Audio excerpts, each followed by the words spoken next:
Channel of Vadodara. Rajkot જિલ્લાના ધોરાજી તાલુકાના મોટી મારડ ગામમાં ફરીથી જ્ઞાતિ પ્રત્યેનો ભેદભાવ સામે આવ્યો છે।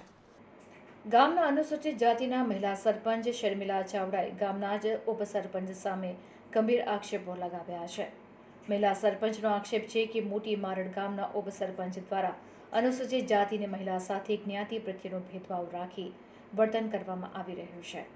ગ્રામ પંચાયતના ઉપસરપંચ જગદીશ અધડુક દ્વારા મહિલા સરપંચને જ્ઞાતિ પ્રત્યે અપમાનિત કરવામાં આવતા હોવાનો આક્ષેપ મહિલા સરપંચનો છે। સાથે જ મહિલા સરપંચનો આક્ષેપ છે કે ગામનો વિકાસમાં રોડા નાખવાનો ઉપસરપંચનો પ્રયાસ છે।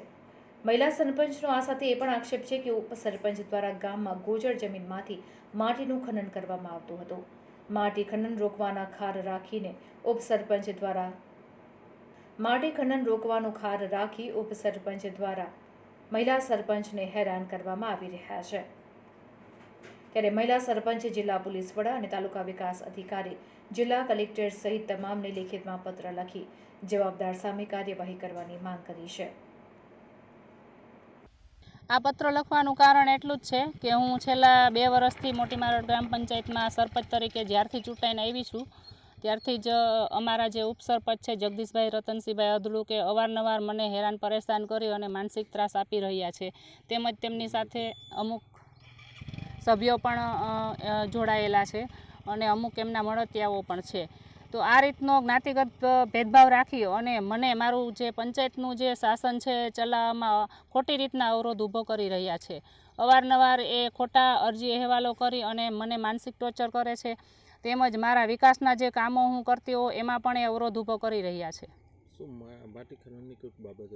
હા, ઘણા વર્ષથી એ માટીનું ખનન કરી રહ્યા છે। મેં એ બાબતથી જગદીશભાઈ અધડુક પોતે ઉપસરપંચ શ્રી માટીનું ખનન કરી રહ્યા છે અને એ બાબતથી મેં એમને રોક્યા પણ અને એનો ખાર રાખી અને કાલે 2-4 દિવસ પહેલાં જ એણે મને ધમકી આપેલી કે જો તું રાજીનામું નહીં દે તો અમે તને 5 તારીખની મિટિંગમાં તારું જે આ બજેટની અમારી મિટિંગ છે એ બજેટમાં અમે બજેટ નામંજૂર કરીને તને ઘર ભેગી કરી દેશું। બેન, તમને શું કામે ત્રાસ આપવામાં આવે છે? અત્યારે હું દલિત મહિલા તરીકે એક સરપંચની ફરજ નિભાવી રહી છું તો એને લઈને એ લોકો મને હેરાન અને પરેશાન કરી રહ્યા છે। તેમજ અવારનવાર ગામના અમુક આગેવાનોને સાથે રાખી અને મને એવી પણ ધમકી આપી છે કે અમે તારી વિરુદ્ધ ગામ બંધ કરી અને તને આ પંચાયતમાંથી ઘર ભેગી કરી દેશું। બેન, તમે વિકાસના કામો કર્યા, એને શું અવરોધ ઊભો કરવા માંગે છે? વિકાસના કામોમાં એ અવારનવાર અરજી અહેવાલો કરી અને અવારનવાર મને હેરાન પરેશાન કરે છે। અવારનવાર માહિતીઓ માગે છે। મારા જે પંચાયતનો જે વહીવટ કરું છું એમાં પણ દખલ અંદાજી કરે છે ખોટી રીતના। શું કહેશો બેન, તમારી માંગ શું છે? મારી માંગ એટલી જ છે કે પોતે ઘણા ગુનાઓમાં ભૂતકાળમાં સંડોવાયેલા છે। એમની ઉપર બળાત્કારના, ચોરીના અને ખનનના ગુનાઓ બનેલા છે।